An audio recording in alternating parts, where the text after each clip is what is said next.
Parkiran saya sudah terlihat? Sudah, Bu. Sudah, Bu. Sudah, Bu.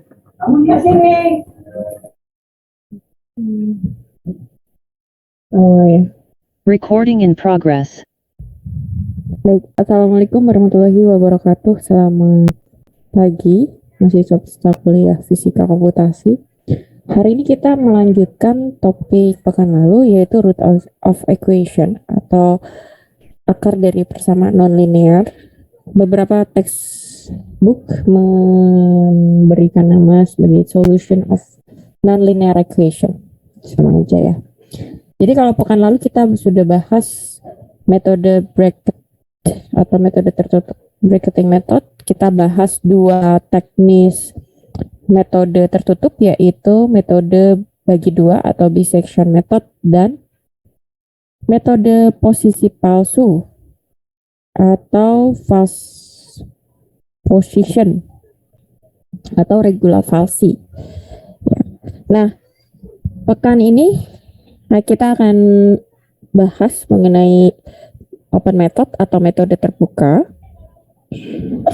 Dan pekan ini kalian mengerjakan C1. Jadi untuk pembahasan mengenai metode terbuka saya hanya bahas satu, yaitu metode Newton-Raphson. Sebenarnya ada banyak, misalnya ada metode secant gitu ya, kemudian ada secant yang dimodifikasi.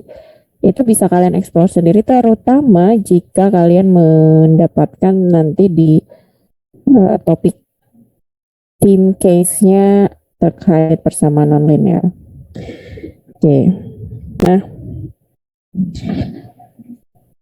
nanti di dalam case itu kalian diharapkan bisa menerapkan ketiga metode yang sudah kita pelajari sampai dengan hari ini ya. Jadi nanti ada bisection method, false position method, dan Newton-Raphson method diterapkan di case yang sudah saya upload di Learning Management System yang LMS Universitas maupun Epsilon.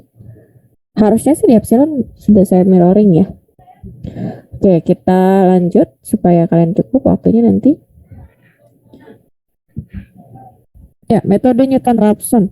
Kalau kalian ingat kemarin baik di kuliah teori maupun kuliah praktikum kita kan bahas ini ya, bahas metode bisection, kemudian bahas metode regula falsi atau posisi palsu. Nah, kalau di kelas teori kemarin kita bahas konsepnya, kemudian yang di kelas praktikum saya upload record video secara teknis gitu ya, jadi contoh langsung ke contoh. Kedua metode tersebut membutuhkan dua nilai tebakan yang kemarin kita sebut sebagai gawang gitu ya. Jadi kita udah tahu nih ancang-ancangnya nih di antara kedua titik kiri kanan gitu ya, x kiri x kanan atau kemarin xu xl gitu ya. Kemudian kita menentukan xr yang baru. XR. Kalau metode bagi dua dengan caranya tadi XU tambah XL per 2 ya, X diperoleh XR. Kemudian yang metode posisi palsu pun sama. Kita memanfaatkan kedua tebakan awal ya yang kita sebut kemarin gawang. Itulah kenapa disebut sebagai metode tertutup. Nah, Newton-Raphson method ini masuk ke metode terbuka, artinya hanya butuh satu nilai tebakan.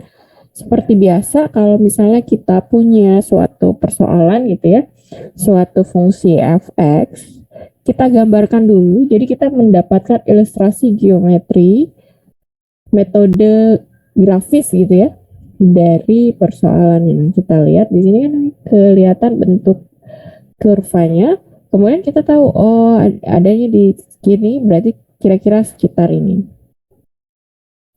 Kalau di gambar ini kalian lihat kelihatan ya jauh dari sini ke sini lumayan jauh. Tapi sebenarnya ya kalau misalnya kita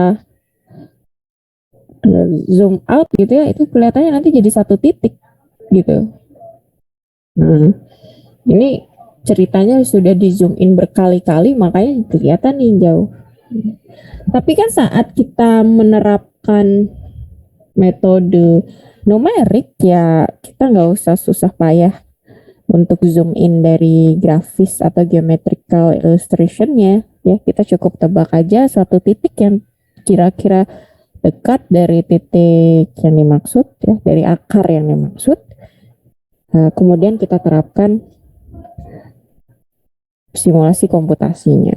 Nah, metode Newton-Raphson itu kita cuma butuh, tadi yang saya bilang kita cuma butuh satu tebakan, misalnya tebakan awalnya XI, maka untuk menentukan tebakan selanjutnya atau XI plus 1 sama dengan XI min FXI per F aksen XI. Di sini kalian lihat di sini ada dua fungsi, yang atas ini fungsi X-nya, yang ini ya.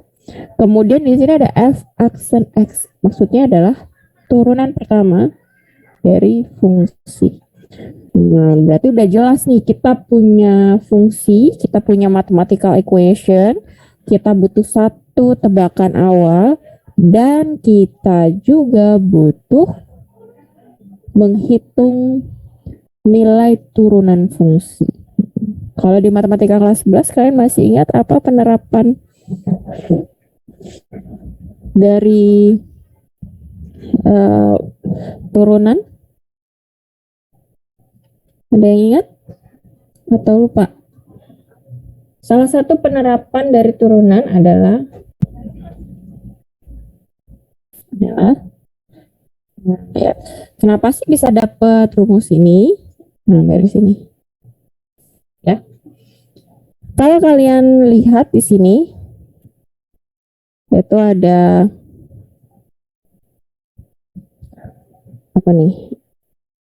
Alfa gitu. Ini kan tebakan awal yang pertama, kemudian tebakan awal yang selanjutnya kita tarik garis set. Nah, tahu-tahu langsung deket banget ke solusinya.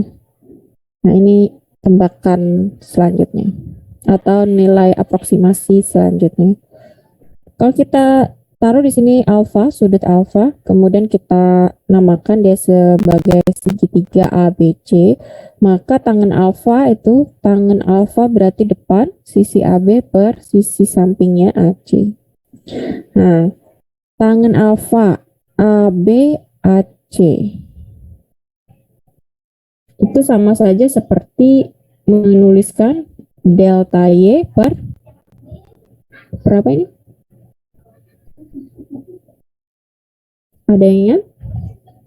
Perhatikan, tangen alfa sama dengan AB per AC. Kalau saya bilang di sininya AB adalah delta Y, maka AC sama dengan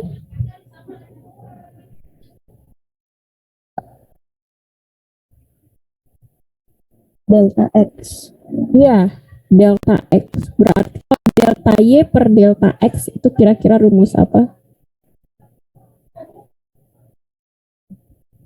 Di matematika, delta Y per delta X itu rumus apa?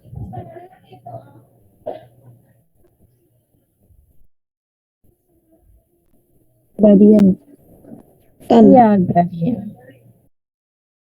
Nah, saya lupa tepatnya, harusnya sih di matematika kelas 11. Nanti kalian buka lagi buku catatannya, atau kalau terlalu jauh buku catatan yang sama mungkin buka lagi ya kalkulus atau FISMAT-nya yang membahas tentang aplikasi dari turunan. Bahwa kalau kita punya fungsi dia polinomial atau fungsi pangkat 2 gitu ya, kemudian kita ingin menentukan gradien garis singgung di suatu titik XI, berarti kita cukup mencari turunan pertama dari fungsinya, kemudian kita masukkan nilai XI-nya. Gitu ya.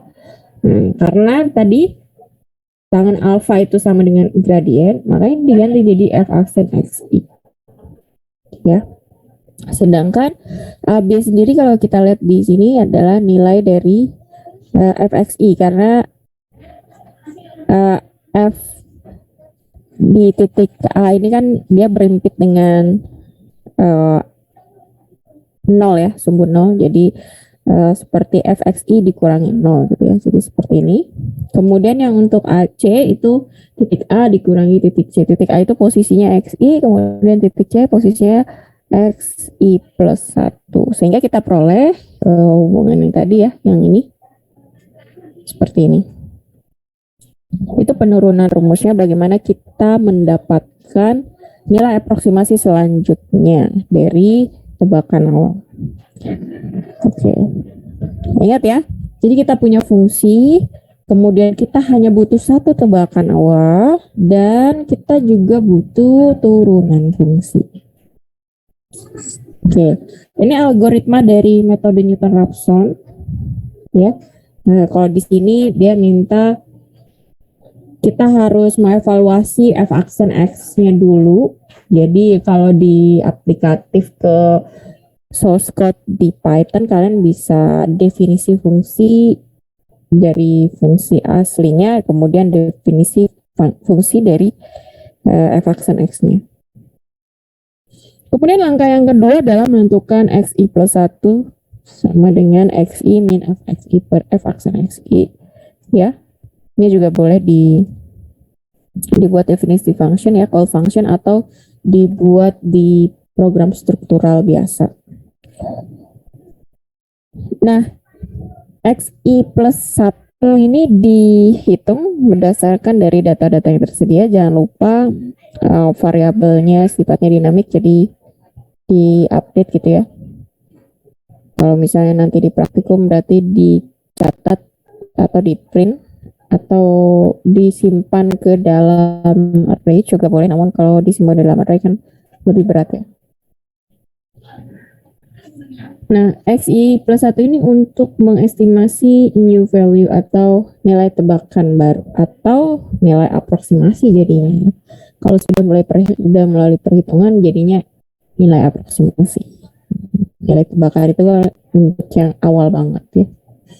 Maka selanjutnya sama seperti metode yang sudah kita bahas ya. Kita lihat, kita ukur relatif errornya. Untuk apa sih relatif error ini? Untuk menentukan sampai kapan kita running simulasi, sampai kapan kita running komputasi. Ya, jadi ini rumus untuk menghitung relative approximate errornya. Biasanya nanti EA ini dibandingkan, dikomparasi dengan nilai error yang diperbolehkan atau yang diinginkan ya. Nah, langkah selanjutnya tadi yang seperti saya bilang dikomparasi. Kalau misalnya dia masih lebih dari nilai yang diperbolehkan, maka diulangi lagi komputasinya. Namun kalau sudah lebih kecil dari yang diperbolehkan, maka berhenti dan nilai aproksimasi terakhir itu menjadi solusi. Berikut contohnya. Misalnya kita punya fungsi fx sama dengan e pangkat min x ya, dengan nilai tebakan awal x0 sama dengan 0. Nah, yang perlu pertama kita lakukan adalah kita menentukan dulu tadi ya fungsi turunannya seperti apa. Nah, untuk fungsi turunan kalian harus hati-hati dilihat lagi fungsi aslinya ya. Kalau ini kan ini fungsinya apa, eksponensial, bilangan, kemudian yang ini linear aja. Nah, kalau misalnya nanti fungsinya ada sinus, kosinus atau trigonometri lain ya, ikuti cara menurunkan fungsinya ya sesuai dengan fungsi atau kaidahnya. Kalian bisa lagi buka kalau di catatan kalkulus nggak ada ya di appendix buku teks kalkulus ya. Nanti bisa dicari.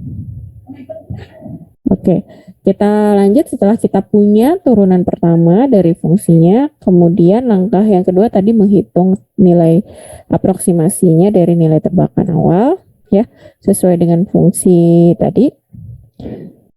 Kemudian kita mulai dengan tebakan awalnya X sama dengan 0, yaitu udah pasti kesalahan relatifnya 100% karena belum dimulai. Kemudian iterasi pertama dengan nilai tebakan awal XI sama dengan 0, kita peroleh nilai 0,5, kesalahan relatifnya 11,8%. Kemudian kita lanjutkan iterasinya, karena kita inginnya error relatif sampai dengan 10 pangkat min 8. Ternyata kita dapat nih sampai iterasi keempat. Sudah langsung error relatifnya kurang dari 10 pangkat min. Ini cepat banget ya. Kalian lihat aja di iterasi ketiga aja udah cukup kecil ya yang ini. Jadi Newton-Raphson ini cepat banget, lebih cepat lagi dari regular files nih. Oke. Ini contoh berikutnya, kalau tadi langsung dikasih persamaan ya, jadi lebih ke estimasi akar dari suatu persamaan fungsi ini gitu. Pada kenyataannya fisika komputasi kan nggak dibuat untuk menyelesaikan soal yang sesederhana itu ya. Yang sesederhana itu sebagai contoh, latihan, konfirmasi, validasi. Sebenarnya metode komputasi itu ya untuk persoalan seperti ini ya, pemodelan. Sama seperti tugas 1 ya, kita mulai dari, jadi kita punya persoalan, real problem, kita modelkan ke dalam bentuk matematisnya. Oh ya, mungkin kalian ada yang tanya kok angkanya nggak bulat gitu ya, nggak sederhana, kenapa berkompleks? Ya karena yang menghitung bukan kalian, yang menghitung adalah komputer gitu ya. Dari persoalan real ini ke pembentukan persamaan matematis atau pemodelannya sendiri sudah sebuah pekerjaan atau poin besar ya. Ya, jadi jangan lupa bahwa setiap kita menyelesaikan suatu problem science dan engineering menggunakan metode komputasi, itu pasti langkah pertamanya itu pemodelan. Pemodelannya bisa langsung ke persamaan matematis atau langsung ke diagram model ya. Dari diagram model bisa juga pakai flowchart. Oke. Yang jelas kita udah dapat persamaan ini gitu ya. Kita apa yang harus kita lakukan? Ya kita minta tolong nih sama metode grafis. Kita mau lihat ilustrasinya seperti ini. Udah jelas nih, ada di sini ya, di sekitaran berapa nih? Kelihatan? Sekitaran berapa? 0,06 Bu. 0,06. Jadi ya kayaknya lebih dari 0,05 gitu ya. Dan kayaknya kurang dari 0,07 gitu ya. Tapi kalau ke 0 ini udah jelas ke terlalu jauh, atau ke 0,1 udah terlalu jauh. Oleh karena itulah kita tidak menggunakan angka ini karena terlalu jauh. Kita pakai tebakan awalnya misalnya 0,05. Oke, berarti initial guess adalah 0,05 meter. Kita masukkan ke iterasi pertama ya, menghitung nilai aproksimasi pertama. Rumusnya, oh ya jangan lupa setiap sudah punya persamaan fungsinya ya dari hasil pemodelan, kita hitung atau kita tentukan dulu, kita evaluasi dulu untuk menentukan derivatif pertama, turunan pertama dari fungsi. Ini kan pangkat 3 ya. Yang ini seribet apapun angkanya, ternyata ini konstanta gitu ya. Jadi kalau diturunkan ya 0. Oke, kemudian kita dapat pada iterasi pertama nilainya sekian. Kalau kita bandingkan ke initial guess-nya kan tadi 0,05 ya. Diperoleh seperti ini jaraknya, diperoleh error relatifnya 19%. Kalau misalnya di soal kita butuhnya 5% ya, kita kalau dapat hasil seperti ini gimana ya, kita masuk ke iterasi berikutnya. Iterasi kedua yang jadi awalnya adalah nilai aproksimasi pertama ya. Di iterasi kedua kita dapat nilai aproksimasi kedua yaitu sekian. Kalau kita bandingkan error relatifnya, kalau ini dari gambar ya, kalau kita bandingkan error relatifnya itu sekitar 0,07 ya. kurang ya ternyata. Ini masih kurang dari 0,5 kali 10 pangkat min 2. Selanjutnya masuk ke iterasi berikutnya, diperoleh lagi, oh ini sama. Ini enggak yang 00 banget sebenarnya ya, ini tuh kurang panjang aja nulis angka pentingnya.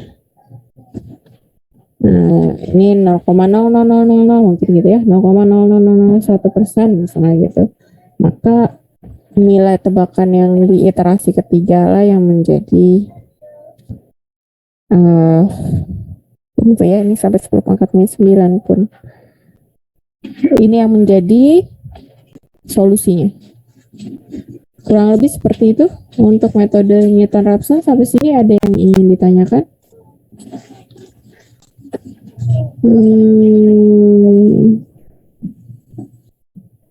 Izin Ada bertanya, Bu.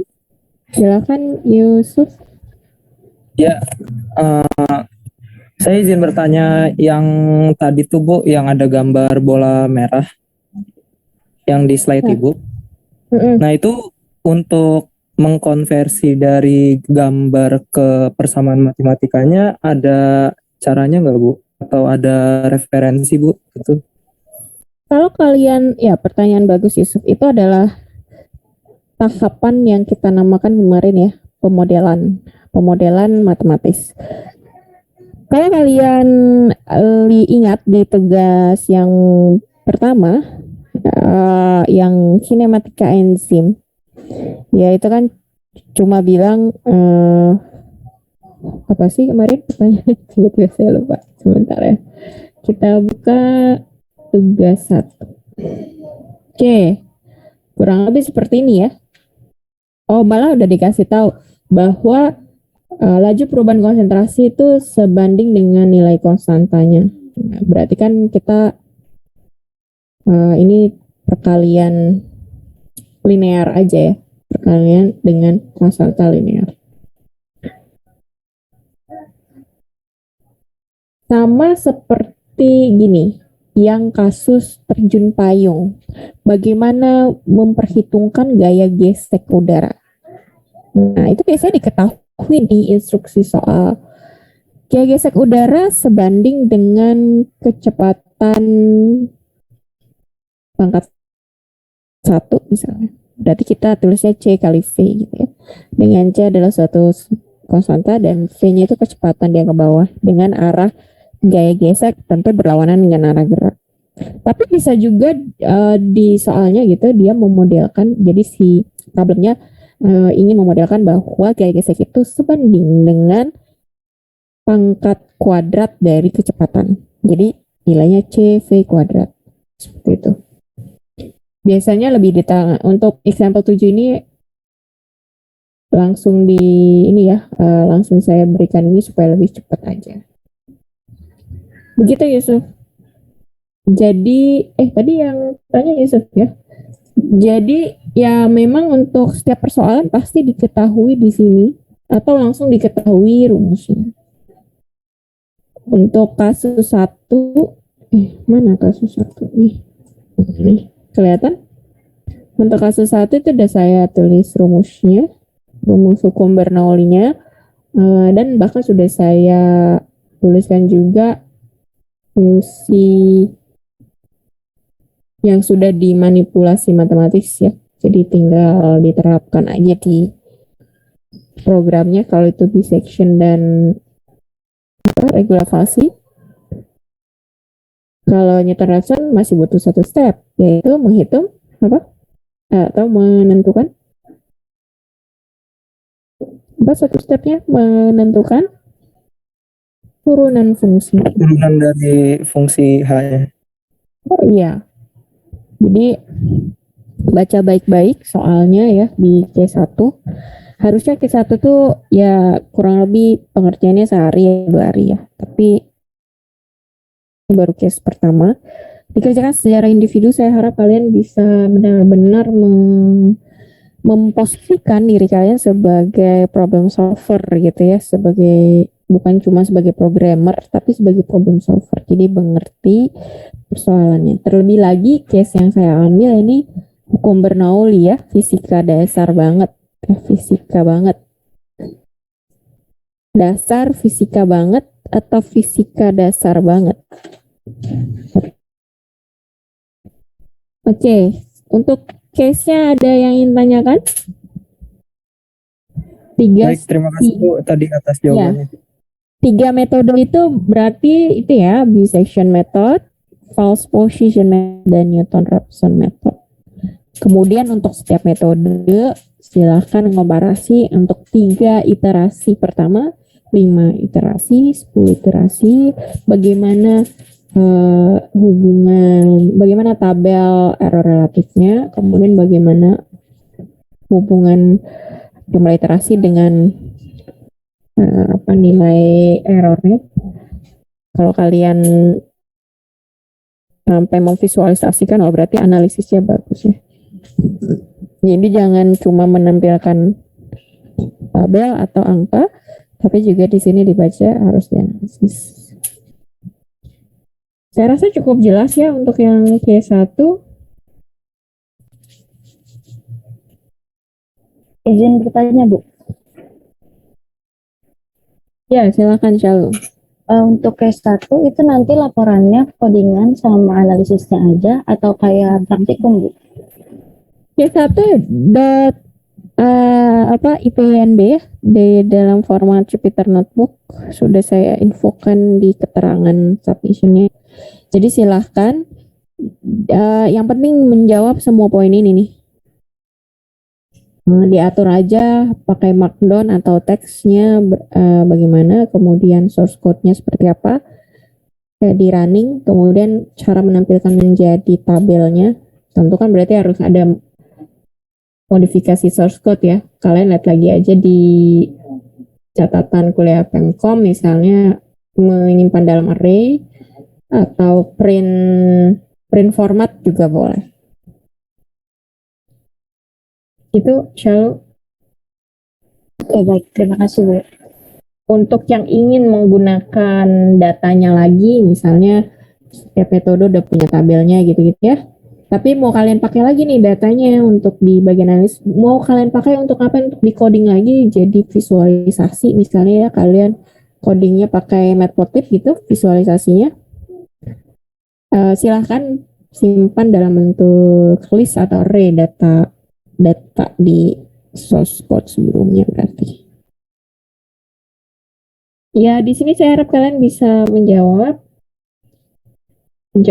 semua yang diinstruksikan di case, kemudian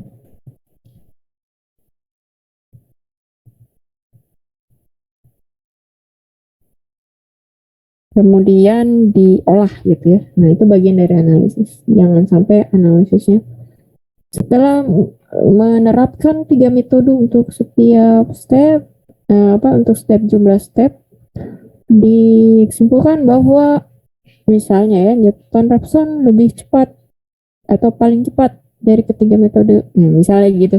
Udah aja, nah itu sih bukan analisis. Itu hanya menulis ulang apa yang dilihat ya dari hasil runningan kode.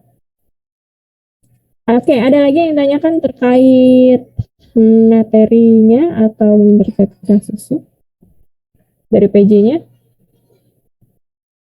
PJ klasin itu ini ya? Siapa PJ klasin? Sehat ya. Kalau Hanuk? Praktikum elektronika, Bu. Oh iya, praktikum elektronika kelas kalian tuh banyak kuliah, banyak yang ngajar saya. Ya semoga nggak bosan nih. Oke, jelas dari PJ-nya mungkin Syekha ada pertanyaan? Cukup, oke.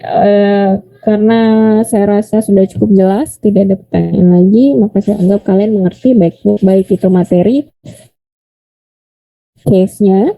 Kalian bisa coba dulu, karena waktu submitnya saya sediakan agak panjang.